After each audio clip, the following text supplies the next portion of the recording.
orphan tortured to death by uncle in Bonjok. The 12-year-old was subjected to very cruel and inhumane treatment on allegations of having stolen the sum of 20,000 francs from the uncle. And we are going to have news on how homes were consumed by very white flames in some part of the country. Welcome to the news.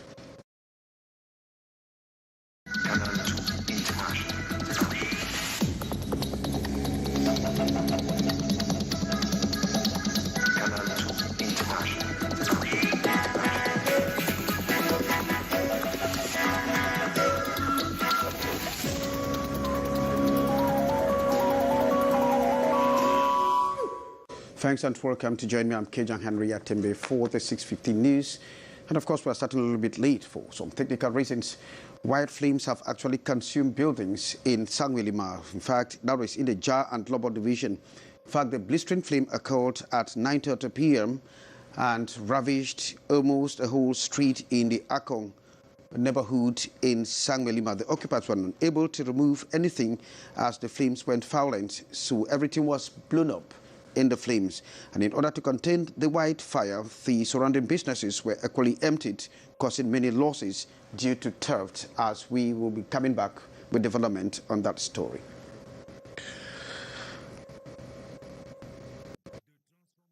An orphan, 12 years old, is reported to have died after she was subjected to very cruel and inhumane treatment by her uncle in Bonjok, that is in the central region of the country.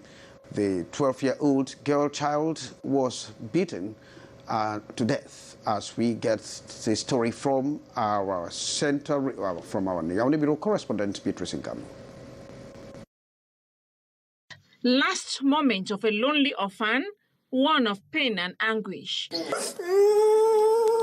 12-year-old Christelle Nwengo Ndumba went through hell before succumbing to her final rest. The architecture, devil incarnate, her own uncle and guardian. Le garçon mettait la machette from guava tree to beat the child. On tapait dessus.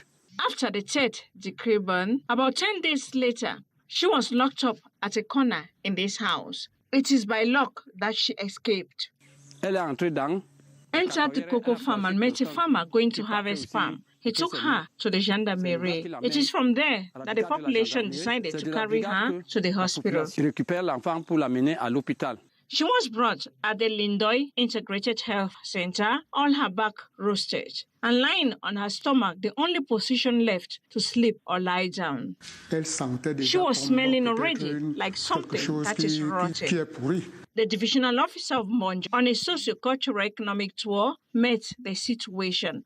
It is clear she underwent many days of torture, which unfortunately the neighbors' family failed to alert the authorities and security force in place. We instructed, with the support of the mayor and social center, that the young girl continue to follow treatment at the integrated health center at the village.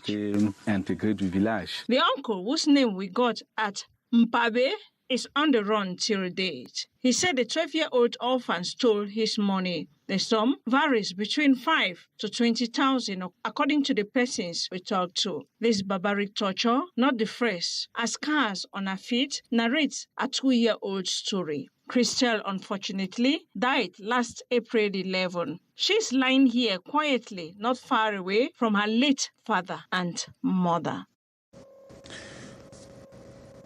Pathetic indeed. Thanks, Beatrice. A new edifice that will now host the police station in Bafia has been commissioned by authorities and planted on National Road number 4. The population is very grateful as it is going to fight crime waves that is on the surge in third part of the country. Now let's get the details from Morindi.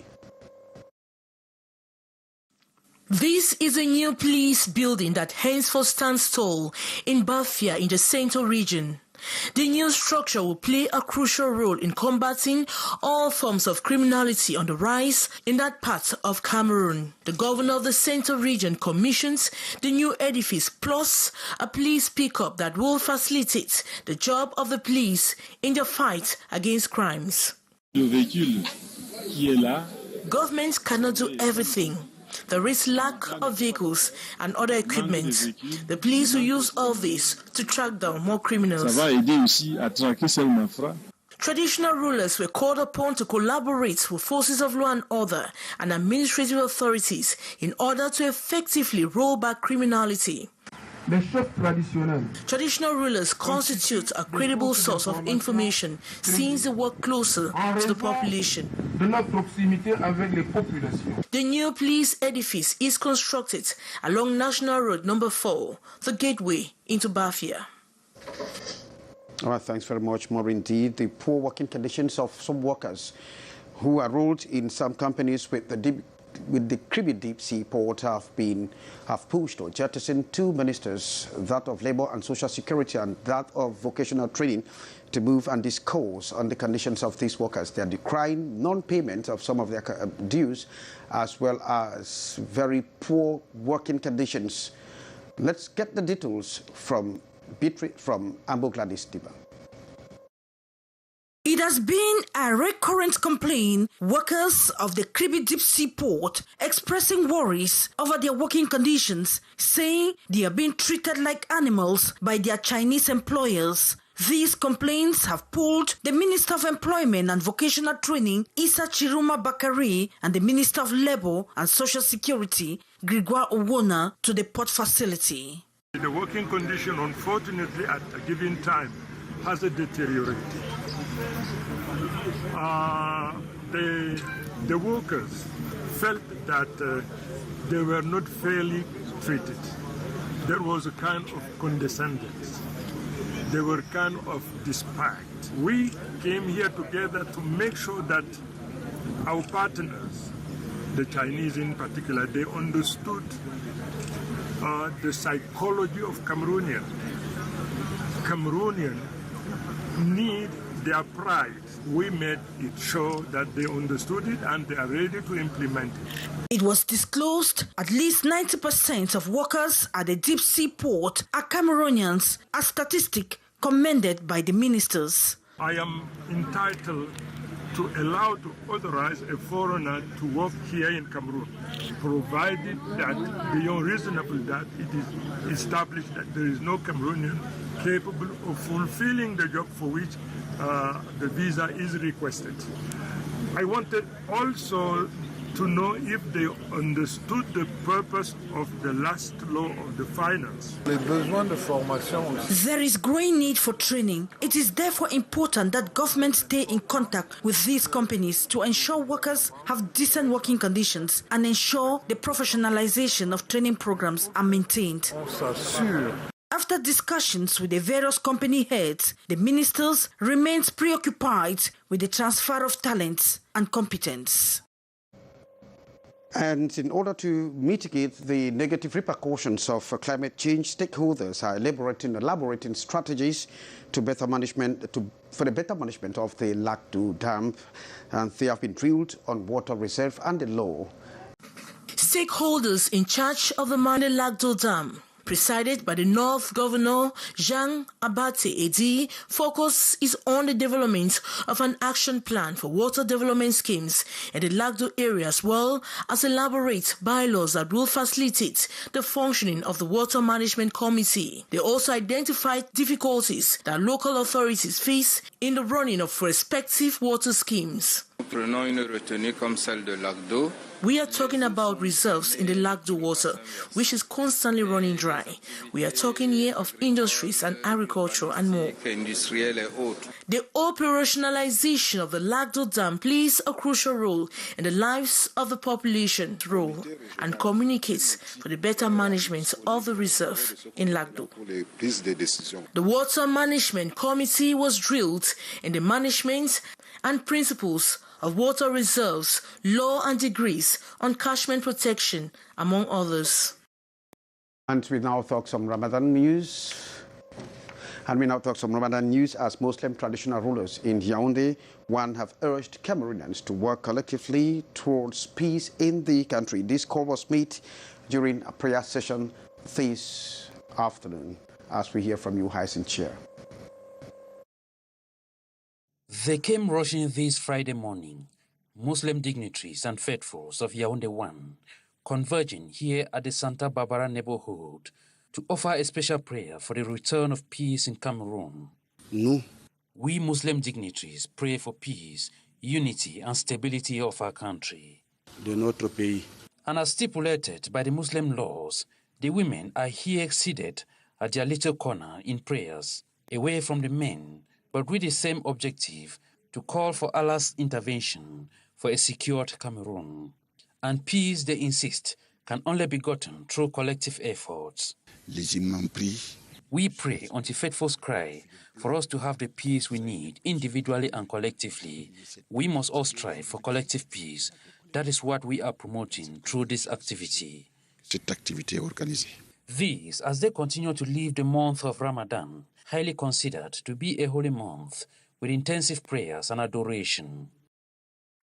Thanks, Hyacinth, and we stay with you as the fingers of the clock tick very fast to the end of fasting, especially. Special markets have been set up at the Briqueterie neighborhood in Yaoundé. And of course, this is a conglomerate of a stronghold of the Muslim brothers and sisters. And so these markets will permit them acquire goods and services at a very cheap rate. Hyacinth. They come scrambling here every Friday since March 24th to buy basic needs at very reduced prices. Goods like soap, rice, sugar, oil, among others, sold at a very significant discount, a sigh of relief for the Muslims. We have seen products with the market prices of 1,300 sold here at 1,000 francs. A small bag of rice that we buy at 7,800, here it costs 6,500. Sugar for 16,500 francs instead of the usual 18,500. So there is much reduction. That is why we are here, to take advantage. The special Ramadan market at the Briqueterie neighborhood in Yaoundé is the initiative of the Minister of Commerce to lighten the burden of exorbitant prices in the market for the Muslim faithfuls during this month of fasting. This is a minor promotion trade fair on Ramadan. We are here with all basic needs. This has been previewed to support the Muslims during this period of Ramadan. Other businessmen and women rushing here to buy items for their shop at cheaper prices. And the quantity here is even better. The trade fair will be dissolved when Ramadan gets to an end.